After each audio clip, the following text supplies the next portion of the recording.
아직까지는 임상시험의 결과나 명확한 해석이 나와 있지 않기 때문에 해독 주스 효과에 대해서 얘기하는 것은 조금 이르다 하는 주장도 만만치가 않습니다. 해독 주스 효과에 대해서 양쪽으로 팽팽하게 맞선 전문의들의 의견을 한번 들어봤습니다. 해독 주스는 질병 치료에 큰 효과가 있다. 김진목 교수. 건강 지키려다 오히려 심각한 질병을 유발할 수 있다. 명승권 박사. 두 전문의가 주장하는 해독 주스가 우리 몸에 미치는 영향은? 해독 주스에 앞서서 해독에 대한 두 분의 견해를 먼저 듣고 싶습니다. 해독에 대해서 어떻게 생각하시는지요? 그 독을 빼내기 위해서 해독이라는 게 필요하다 이렇게 주장하는데요. 실제 그러한 주장들은 가설부터 시작해서 그러한 논리 자체는 굉장히 비과학적이고 입증되지 않은 그런 것이라고 저는 생각합니다. 우리 몸 안에 독성 물질이 들어왔을 때 일반적으로 특별한 우리가 조치를 취하지 않아도 대부분 간에서 해독 과정을 통해서 그 독성 물질들은 없어질 수 있습니다. 그렇지 않습니다. 이 우리 몸에는 독소가 외독소, 외부에서 들어오는 외독소가 있고 내부에서 생기는 내독소가 있는데 우리 그 간은 내독소를 처리하고 약간의 외독소를 처리할 정도의 능력을 갖고 있습니다. 그런데 오늘날 우리 현대인들은 너무나 많은 외독소에 노출되어 있기 때문에 능력을 초월하는 그런 그 독소가 쌓이게 되죠. 그래서 우리가 간의 해독 능력에서 이제 부족한 부분들을 우리가 인위적으로 해독을 해줘야 될 필요성이 있습니다. 해독 주스 효과 있다 없다. 해독 주스 속에 들어있는 식물 영양소들은 강력한 항산화제입니다.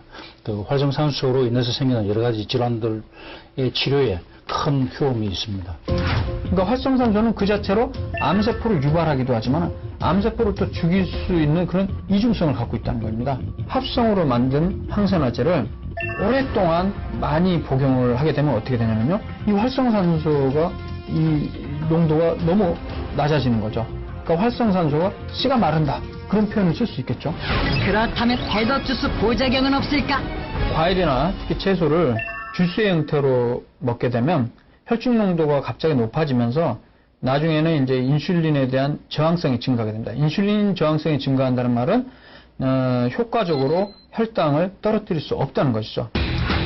그건 전혀 그거 없는 말씀을 하고 계시는데 인슐린 저항성의 치료의 주 포인트가 복합 탄수화물 식사를 해라는 것이거든요.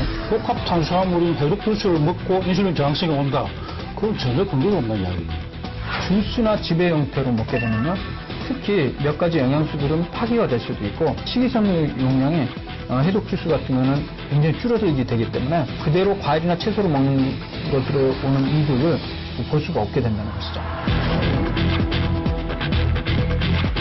두 전문의의 의견이 팽팽히 맞선 가운데 지난해 주목할 만한 임상 결과가 있었다는 게 과일을 그대로 먹는 경우에는 오히려 당뇨 발생 위험이 2%씩 줄고 주스의 형태로 마신 경우에는 일주일에 예를 들어서 3잔씩 먹을 때마다 오히려 당뇨의 위험성이 8%씩 높아진다는 그런 보고가 있습니다. 똑같은 과일이지만 그냥 과일의 형태냐 주스의 형태냐에 따라 다르다는 거죠.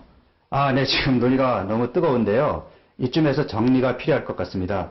우리 두 분이 생각하시는 해독 주스에 대한 나름대로의 결론을 부탁드리겠습니다. 가정 내 냉장고에 해독 주스가 있다면 바로 버리시기 바라고요. 그 다음에 앞으로도 어떤 건강을 유지하기 위해서 과일이나 채소를 주스나 혹은 지배 형태로 먹을 것이 아니고 최대한 가공을 덜한 상태에서 그대로 먹는 것이 가장 좋다고 보겠습니다. 오늘날 현대인들이 충분하게 골고루 먹는 게 좀 어렵죠. 그래서 해독 주스를 통해서 비타민과 미네랄, 식물 영양소를 많이 섭취하는 것이 해독 과정에 중요하게 작용합니다. 해독 주스가 질병을 치료한다거나 그런 건 아니란 얘기인가 봐요? 네, 맞습니다. 채소와 과일을 많이 섭취하기 때문에 물론 건강에 도움이 되기는 하겠죠.